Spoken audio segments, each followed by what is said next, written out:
semuanya, sebelumnya perkenalkan, nama saya Indah Putri Safina, mahasiswa Universitas Teknokrat Indonesia dengan NPM 22411-074. Jadi, pada video kali ini, saya akan menjelaskan materi mengenai manajemen resiko hukum dan kepatuhan.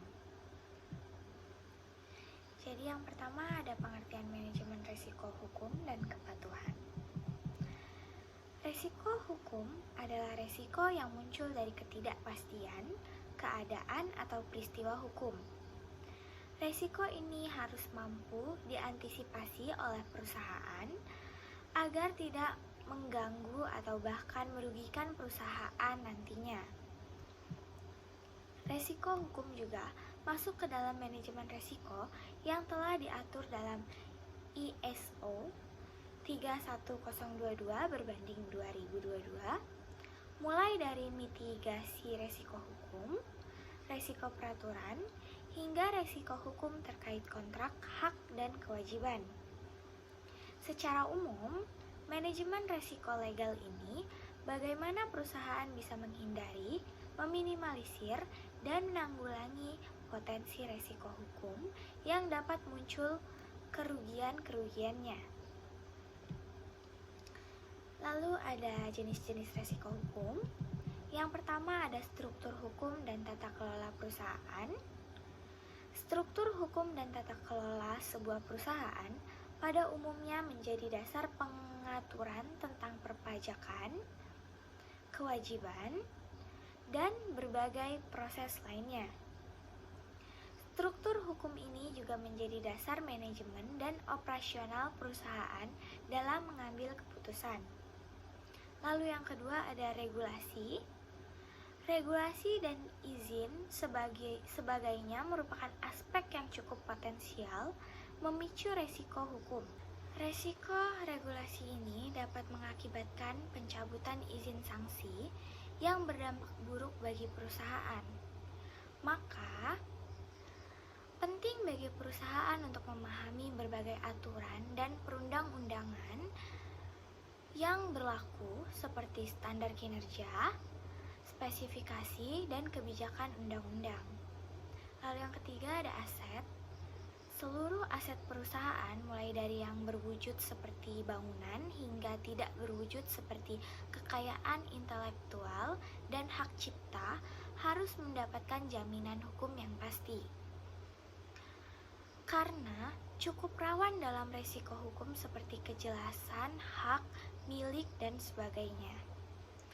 Perusahaan perlu untuk mengidentifikasi dan mengelola potensi resiko dari keberadaan aset tersebut. Lalu yang keempat ada kontrak. Resiko hukum yang cukup umum terjadi pada perusahaan yaitu pengelolaan kontrak yang dapat menimbulkan kerugian finansial jika tidak dijalankan semestinya, seperti perusahaan atau pihak kedua melanggar nilai-nilai kontrak yang telah disepakati atau perusahaan gagal mengelola manfaat dari kontrak tersebut. Lalu yang kelima ada perselisihan. Resiko hukum selanjutnya yaitu perselisihan hukum baik antara perusahaan dan karyawan atau dengan mitra bisnis lainnya. Perselisihan ini bahkan bisa berlanjut ke pengadilan jika tidak bisa dikelola dan diantisipasi oleh perusahaan tersebut. Lalu ada efek resiko hukum. Yang pertama ada reputation concern. Reputation concern atau masalah reputasi merupakan kerugian yang paling besar akibat dari permasalahan hukum. Perusahaan yang terbukti melanggar hukum akan kehilangan reputasi yang akan memengaruhi bisnis perusahaan secara menyeluruh. Perusahaan akan kehilangan kepercayaan dan value baik di pasar ataupun di mata konsumen. Lalu yang kedua ada organization culture. Perusahaan yang tidak patuh hukum akan sulit dalam membangun budaya kerja yang baik.